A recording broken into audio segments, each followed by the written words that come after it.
జై Hind friends. Hyderabad MP గౌరవ అసదుద్దీన్ అవైసీ గారు ఏదైతే ఫ్లాష్ బ్యాక్ ఉందో ఆ ఫ్లాష్ బ్యాక్ మర్చిపోలేకుండా ఉన్నటువంటి ఫ్లాష్ బ్యాక్ ని గుర్తు చేసుకుంటూ తెలుగుదేశం పార్టీపై అక్కసు కక్కడం అనేది ఆయనకి ఒక సర్వసాధారణంగా తయారైంది.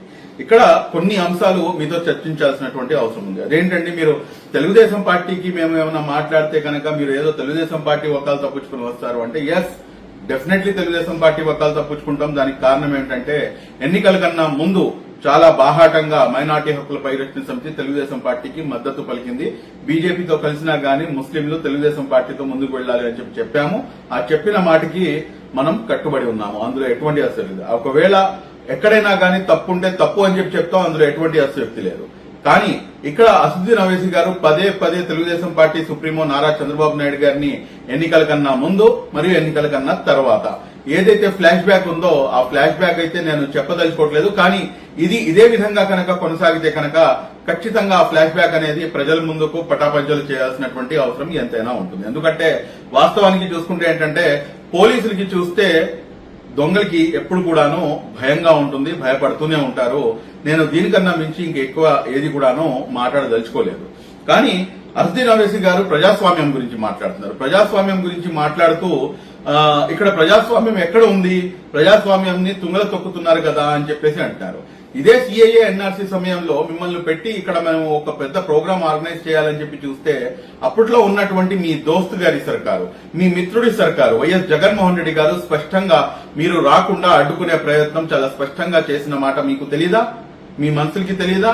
అయినా గానీ మీ మిత్రుడు కాబట్టి మీరు దాన్ని దిగమింగారు. కానీ మీరు ఇప్పుడు ఉన్నటువంటి కూటమి ప్రభుత్వం అధికారంలో ఉండి మీరు నిన్నగాక మొన్న ఆదోనిలోకి వచ్చారు. దాని తర్వాత కటియత్న మీరు కర్నూలులోకి రావటం జరిగింది.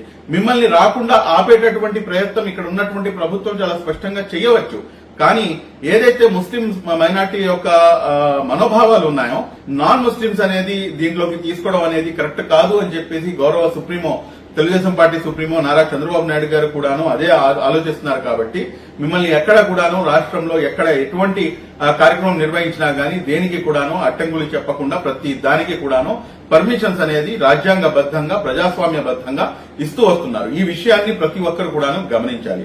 అంతేకాకుండా ఇప్పుడు ఈయన మాట్లాడుతున్నటువంటి మాట ఇంకోటి ఏమిటంటే, తెలుగుదేశం పార్టీలో ఉన్నటువంటి ముస్లిం నాయకులు అదేవిధంగా తెలుగుదేశం పార్టీకి సపోర్ట్ చేస్తున్నటువంటి వారు తెలుగుదేశం పార్టీ నుంచి బయటకు వచ్చేయాలి అని చెప్పేసి మీరు చెప్తున్నారు. మరి ఇప్పుడు మీరు ఇదే మాట కనుక మీరు సిఐఏ ఎన్ఆర్సీ సమయంలో 33 మంది ఎంపీలు అటు రాజ్యసభ మరియు ఇటు లోక్సభ రెండిట్లో కూడాను సిఐఏ బిల్లు పాస్ అవడానికి సిఏబి కాస్త సిఏఏగా అమెండ్మెంట్ యాక్ట్ గా తయారవడానికి ఏదైతే ప్రోత్సహించినటువంటి పార్టీ, అందరికన్నా ముందు వరుసలో ఉన్నటువంటి పార్టీ వైఎస్ఆర్ కాంగ్రెస్ పార్టీ అన్న సంగతి మీకు తెలీదా? అప్పట్లో మీరు వైఎస్ఆర్ కాంగ్రెస్ పార్టీలో ఉన్నటువంటి ముస్లిం నాయకులను మీరు బయటికి రావాలి అని చెప్పేసి, మీరు వైఎస్ఆర్ కాంగ్రెస్ పార్టీని విడనాడాలి అని చెప్పేసి, మీరు దాన్ని రాజీనామా చేసి మీరు బయటికి రావాలి అని చెప్పేసి మీరు అప్పుడు కనుక పిలిపించుంటే కనుక మీ యొక్క చిత్తశుద్ధిని మేము శంకించేవారం కాదు. కానీ ఈ రోజున మీరు ఏదైతే రాజకీయ ముసుగులో లేకపోతే కనుక ఏదైతే వక్ఫ్ అమెండ్మెంట్ యాక్ట్ దానికి సంబంధించి జరుగుతున్నటువంటి కార్యక్రమాల ముసుగులో మీరు ముస్లిం పర్సనల్ లా బోర్డు మొత్తాన్ని కూడాను మీ యొక్క రాజకీయ లబ్ధి కోసం వాడుకుంటున్నారు అనేది చాలా స్పష్టంగా బాహాటంగా అందరికి కూడాను అర్థమవుతుంది. మీరు ఎవరండి మాట్లాడటానికి తెలుగుదేశం పార్టీలో ఉన్నటువంటి వారు బయటికి రావాలి అని చెప్పేసి ఎందుకు మాట్లాడతారు? రాజకీయ లౌక్యం లేదా మీకు, లేకపోతే రాజకీయ దూరదృష్టి లేదా? అందరూ కూడాను బయటకు వచ్చేస్తే ఇక్కడ ఉన్నటువంటి ముస్లిం సమాజానికి చెందినటువంటి 10% జనాలు ఎక్కడికి వెళ్ళాలి? ఏ పార్టీ అధికారంలో ఉన్నటువంటి పార్టీని విడనాడాలని చెప్పేసి మీరు పిలుపునిస్తున్నారంటే, మీరు మీ యొక్క దోస్తు కోసం ముస్లిం సమాజం యొక్క ఏదైతే ఆర్థిక రాజకీయ పరమైనటువంటి అంశాలు ఉన్నాయో వాటన్నిటినీ కూడాను మీ దోస్తు యొక్క దోస్తీ కోసం మీరు తాకట్టు పెడుతున్నారు. ఇది వాస్తవం కాదా? ఇది ముమ్మాటికి ఇది వాస్తవము. అదేవిధంగా మీరు చెప్తున్నారు ముస్లింలు పూర్తిగా ఏంటంటే, మీ ఇంటెన్షన్ ఏంటంటే స్పష్టంగా మీరు రాజకీయంగా రాజకీయ లబ్ధి కోసం మీరు చేద్దామని చెప్పేసి ఆలోచిస్తున్నారు. ఇంకో మూడో అంశం ఏమిటంటే, మీరు ఏ రకంగా అయితే మీరు బయటకు వచ్చి వైఎస్ఆర్ కాంగ్రెస్ పార్టీకి మద్దతు ఇవ్వండి అని చెప్పేసి మీరు డైరెక్ట్ గా మీరు ఎన్నికల కన్నా ముందు, ఎన్నికలైన 1 సంవత్సరం తర్వాత మీరు పిలుపునిస్తున్నారో, మీరు ఒక విషయాన్ని మీరు గమనించాలి. ఆంధ్ర రాష్ట్రంలో ఉన్నటువంటి ముస్లిం మైనారిటీలు, ముస్లిం సోదరులందరూ కూడాను మీ యొక్క మాటని పెడచెవిన పెట్టిన మాట మీరు మర్చిపోకూడదు. ఎందుకు అంటే దానికి నిదర్శనము వైఎస్ఆర్ కాంగ్రెస్ పార్టీపై ఉన్నటువంటి వ్యతిరేకత చాలా స్పష్టంగా చూపిస్తూ 7గురిని కూడాను ఓడించడం జరిగింది. అందులో డిప్యూటీ సీఎం అమ్జద్ బాషా సైతం కూడాను ఉన్నారు. అదేవిధంగా మీరు చూసుకుంటే కనుక ఇటువైపు 3 ఎమ్మెల్యేలను ఇస్తే కనుక 3కి 3, అటు మదనపల్లి నుంచి షాజాన్ బాషా గారు, ఇటు గుంటూరు నుంచి మన నసీర్ అహ్మద్ గారు, అక్కడ నంద్యాల నుంచి మన గౌరవ మంత్రివర్యులు పెద్దలు శ్రీ ఎన్ఎండి ఫారూక్ గారు భారీ మెజారిటీతో వీళ్ళందరూ కూడాను గెలుపొందారు. కాబట్టి చాలా స్పష్టంగా అర్థమైపోతుంది అదేంటంటే, ఎస్ ముస్లింలందరూ కూడాను.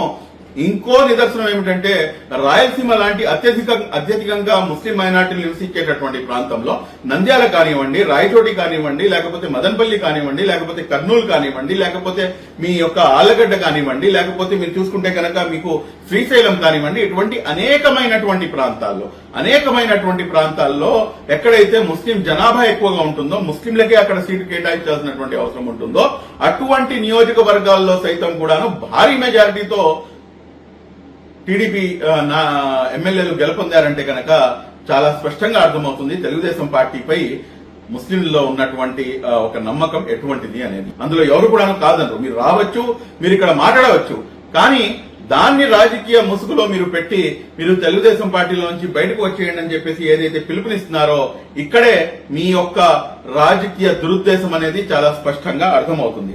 మీరు ఇక్కడ ఇంకోటి ఏంటంటే, మాట్లాడుతూ మీరు ఈ రోజున అమరావతి రాజధాని గురించి మాట్లాడతారు. అమరావతి రాజధాని ఎవరి రాజధాని అండి? అమరావతి రాజధాని మీకు తెలుగుదేశం పార్టీ సుప్రీమో నారా చంద్రబాబు నాయుడు గారు వారి యొక్క కుటుంబ సభ్యుల కోసం మీరు కడుతున్నారా? ఎవరు చెప్పారు మీకు?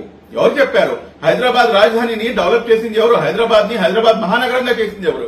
హైదరాబాద్ లో హైటెక్ సిటీ తీసుకొచ్చి ఏదైతే ఈ రోజు హైదరాబాద్ యొక్క రూపురేఖలు పూర్తిగా మార్చేసినటువంటి నాయకుడు నారా చంద్రబాబు నాయుడు గారు. ఇది మీరు అవునన్నా కాదన్నా ప్రతి ఒక్కరు నగ్న సత్యం ఇది. అదేవిధంగా మీరు చూసుకుంటే కనుక హైదరాబాద్ లో ఉన్నటువంటి ఉర్దూ యూనివర్సిటీని ఎస్టాబ్లిష్ చేసి హైదరాబాద్ మహానగరంలో ఉర్దూ భాషని 2వ అధికార భాషగా ప్రకటించినటువంటి నాయకుడు నారా చంద్రబాబు నాయుడు గారు. ఈ విషయం మీకు తెలీదా? తెలుసు. కానీ మీ యొక్క ఏదైతే చరిత్ర ఉందో ఆ చరిత్ర మీకు ఈ విధంగా మాట్లాడిస్తుంది అని చెప్పేసి మేము చాలా స్పష్టంగా మాకు అర్థమైపోయింది. మీరు ఈ రోజు అమరావతి రాజధాని గురించి అమరావతి రాజధాని కేవలం ఒక వర్గం యొక్క రాజధాని కాదు. అమరావతి రాజధాని ఆంధ్ర రాష్ట్రంలో ఉన్నటువంటి అన్ని వర్గాల ప్రజలు, ఎస్సీల రాజధాని, ఎస్టీల రాజధాని, ఓసీల రాజధాని, అదేవిధంగా ముస్లిం మైనార్టీల రాజధాని సైతం కూడాను.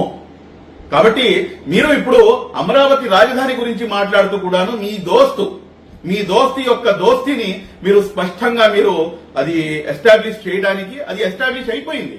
ఏది మీరు అమరావతి రాజధాని గురించి ఎప్పుడైతే మాట్లాడారో, గత 10 సంవత్సరాల నుంచి ఆంధ్ర రాష్ట్రంలో ఉన్నటువంటి ప్రజానికానికి 5 కోట్ల మంది ప్రజలకి అమరావతి రాజధాని కాదు, రాజధాని లేకుండా రూపురేఖలు లేకుండా చేసేసినటువంటి నాయకుడు వైఎస్ జగన్మోహన్ రెడ్డి. మరి అటువంటి నాయకుడికి మీరేమో పూర్తిగా వత్తాసు పలుకుతూ ఈ రోజు అమరావతి రాజధాని గురించి మాట్లాడతారా? అస్మిన్ ఓవైసీ గారు ఖబర్దార్, అమరావతి రాజధాని గురించి మాట్లాడే నైతిక హక్కు మీకు లేదు. అమరావతి రాజధాని గురించి కనుక మీరు మాట్లాడితే కనుక ఆంధ్ర రాష్ట్రంలో ఉన్నటువంటి 5 కోట్ల మంది ప్రజలు irrespective of caste, creed and religion మేమందరం కూడాను మీపై తిరగబడతాము అన్న సంగతి మీరు గుర్తుంచుకోవాలి. ఇంకొకసారి మీరు ఆంధ్ర రాష్ట్రంలో అడుగు పెట్టాలంటే 1కి 10 సార్లు ఆలోచించుకోవాల్సినటువంటి పరిస్థితి ఏర్పడుతుందని చెప్పేసి కూడాను మీరు అర్థం చేసుకోవాలి.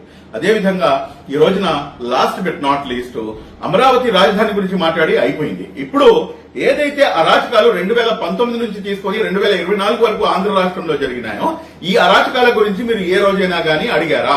ఆదోనికి మీరు వెళ్లారు. ఆదోని వెళ్లేటప్పుడు మీరు ఖచ్చితంగా మీరు ఎమ్మిగనూరు పై నుంచి వెళ్ళాలి. ఎమ్మిగనూరు అంటే మీకు కర్నూలు జిల్లా కూడాను మీరు వచ్చారు. కర్నూలు జిల్లా గోనెగండ్ల మండలం ఎర్రవాడు గ్రామంలో హాజిరా అనే ఒక 22 సంవత్సరాల యువతిని అత్యంత దారుణంగా ఆగస్టు 21 ఆ అమ్మాయిని అత్యంత దారుణంగా కిరాతకంగా పాడు చేసి ఆ అమ్మాయిని చంపేయడం జరిగింది. రాష్ట్ర వ్యాప్తంగా కూడాను దానిపై నిరసనలు వెలువెత్తాయి.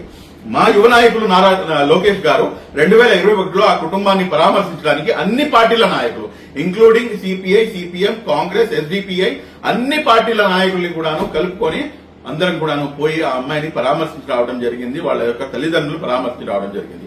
ఈ రోజు వరకు మీరు ఆదోని వెళ్లేటప్పుడు కూడాను ఆదోనిలో కూడాను మాట్లాడలేదు. కనీసం కర్నూలులో వచ్చారు, కర్నూలులో కూడాను మీరు మాట్లాడలేదు. ఆంధ్ర రాష్ట్రంలో జరిగినటువంటి అరాచకాలు అబ్దుల్ సలాం గురించి మీరు ఎందుకు మాట్లాడలేదు? అక్కడే పక్కన 70 కిలోమీటర్ దూరంలో ఉన్నటువంటి నంద్యాలకి చెందినటువంటి అబ్దుల్ సలాం చేసినటువంటి పాపం ఏమిటి? మిస్బా, చదువుల తల్లి మిస్బా, ఆ అమ్మాయి చేసినటువంటి పాపం ఏమిటి? ఇవన్నీ కూడాను మీకు ఏది కూడాను కంటికి కనిపించవు. కానీ ఏదైతే అరాచకాలు గత ప్రభుత్వంలో జరిగినాయో ఈ ప్రభుత్వంలో నారా చంద్రబాబు నాయుడు గారు 11/11/2024 నేను స్వయాన నారా చంద్రబాబు నాయుడు గారికి అసెంబ్లీలో కలిసి ఆయనకి ఇచ్చినటువంటి ఒక వినతి పత్రంలో ఆయన ప్రతి దాన్ని కూడాను ఓకే చేశారు. అదేమిటంటే ఏదైతే ఇబ్రాహీం కుటుంబం, నసరావుపేటలో ఉన్నటువంటి ఇబ్రాహీం కుటుంబం వక్ఫ్ ఆస్తులను పరిరక్షణ చేస్తుంటే ఇబ్రాహీం కుటుంబాన్ని వైఎస్ఆర్సీపీ నాయకులు చంపేశారు. అదేవిధంగా మీరు చూసుకుంటే కనుక మిస్బా కుటుంబానికి, అదేవిధంగా హాజిరా కుటుంబానికి, అదేవిధంగా అబ్దుల్ సలాం కుటుంబానికి, ప్రతి కుటుంబానికి కూడాను 5 లక్షల రూపాయలు మా ప్రభుత్వం తరపు నుంచి ఇవ్వాలి అని చెప్పేసి HCM has been accepted to provide them 5 lakh rupees అని చెప్పేసి సీఎం గారి దగ్గర నుంచి, సీఎంఓ నుంచి నాకు లెటర్ వచ్చిన మాట వాస్తవం కాదా?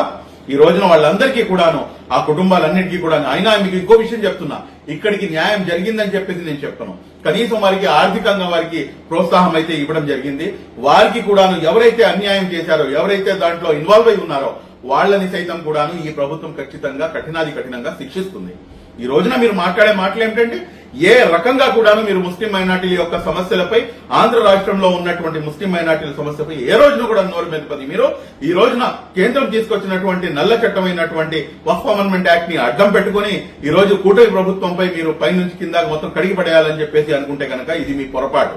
ఈ రోజున మీరు మాట్లాడుతున్నటువంటి ఇంకో మాట, లాస్ట్ బట్ నాట్ లీస్ట్, ఏమిటంటే మీరు సెక్యులరిజం గురించి మీరు చంద్రబాబు నాయుడు గారు ఎందుకు మాట్లాడలేదు అని చెప్పేసి. మీరు మీకు కనుక కళ్ళు ఉంటే కనుక మీరు డైరెక్ట్ గా మీరు ఒకసారి చూడండి, ఒకసారి గమనించండి. ఎన్నికలు జరిగిన మరుసటి రోజు నేషనల్ మీడియాకి అడ్రస్ చేస్తూ నారా లోకేష్ గారు ఇచ్చినటువంటి మాట ఏమిటంటే 4% రిజర్వేషన్ గురించి ప్రస్తావన తీసుకొస్తే 4% రిజర్వేషన్ కూటమి ప్రభుత్వం అధికారంలోకి రాగానే తీసేస్తారు అని చెప్పేసి అబద్ధపు ప్రచారం, ఇంక్లూడింగ్ యువర్ సెల్ఫ్, మీరందరూ కలిసి కూడాను మీరు అబద్ధపు ప్రచారాలు చేస్తే ఎన్నికలు జరిగి కూటమి ప్రభుత్వం స్పష్టమైనటువంటి మెజారిటీతో 164 సీట్లు గెలిచి అధికారంలోకి వచ్చిన తర్వాత నారా లోకేష్ గారు కేంద్రంలో ఉన్నటువంటి నేషనల్ మీడియాకి ఇంటర్వ్యూ ఇస్తూ 4% రిజర్వేషన్ మీరు మతాధారంగా ఎందుకని చెప్పేసి ప్రోత్సహిస్తున్నారని చెప్పేసి ఒక గోధి మీడియా అడిగినటువంటి ప్రశ్నకి నారా లోకేష్ గారు ఇచ్చినటువంటి బదులే ఈ రోజున సెక్యులరిజం ఏంటి అనేది మీకు అర్థం పడుతుంది. ఆయన ఇచ్చినటువంటి సమాధానం ఏమిటంటే 4% రిజర్వేషన్ అనేది సోషల్ జస్టిస్, సామాజిక న్యాయం అంతే తప్పించి మేము మత ఆధారంగా ముస్లింలకు ఇవ్వట్లేదు. ముస్లింలు అత్యధికంగా వెనకబాటుకి గురై ఉన్నారు. మేము తెలుగుదేశం పార్టీ పూర్తిగా వారికి దండగా ఉంటుంది అని చెప్పేసి చెప్పారు. నారా లోకేష్ గారు ఏ రకంగా అయితే మేము గుండెల్లో పెట్టుకుని చూసుకుంటాము అని చెప్పేసి మాట ఇచ్చారో అదే విధంగా ఆయన పెట్టుకుని చూసుకునేందుకు, గుండెల్లో పెట్టుకుని చూసేందుకు ఆయన శతవిధాలుగా కృషి చేస్తున్నారు. ఆయన కృషి సఫలీకృతం కూడా అవుతుంది. నిన్నటిదాకా మొన్న ఇచ్చినటువంటి తల్లికి వందనంలో కూడాను మీ వైఎస్ఆర్ కాంగ్రెస్ పార్టీ కేవలం ఒకరికే ఇస్తే తెలుగుదేశం పార్టీ అధికారంలోకి వచ్చిన తర్వాత తల్లికి వందనం కార్యక్రమంలో ఎంతమంది పిల్లలైతే ఉన్నారో వారందరికీ కూడాను, ఇద్దరుంటే ఇద్దరు, నలుగురుంటే నలుగురు, ఆరుగురుంటే ఆరుగురు పిల్లలకి ప్రతి ఒక్కరికి కూడాను తల్లికి వందనం అనేది ఇవ్వడం జరిగింది అన్న సంగతి మీకు తెలీదా?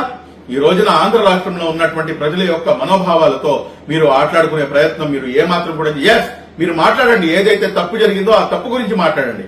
అంతేగాని దాని యొక్క నీడలో మీరు మీ యొక్క రాజకీయ పబ్బాన్ని గడుపుకుందామని చెప్పేసి చూసుకుంటే కనుక ఇది కరెక్ట్ అయిన పద్ధతి కాదు. అస్దీన్ అవైసీ గారు, దయచేసి మీ యొక్క వైఖరి నారా చంద్రబాబు నాయుడు గారి గురించి, తెలుగుదేశం పార్టీ గురించి మారుతుంది. రాబోయే రోజుల్లో ఏదైతే అభివృద్ధి ఉందో అది కూడాను మీరు రాబోయే రోజుల్లో ఇన్షాల్లా మీరు చూస్తారు. మీ నోటి నుంచి నారా చంద్రబాబు నాయుడు గురించి మీరు పొగడే రోజు ఖచ్చితంగా ముందుంది అని చెప్పేసి కూడాను నేను తెలియజేస్తూ సెలవు తీసుకుంటాను. Thank you very much. జై హింద్.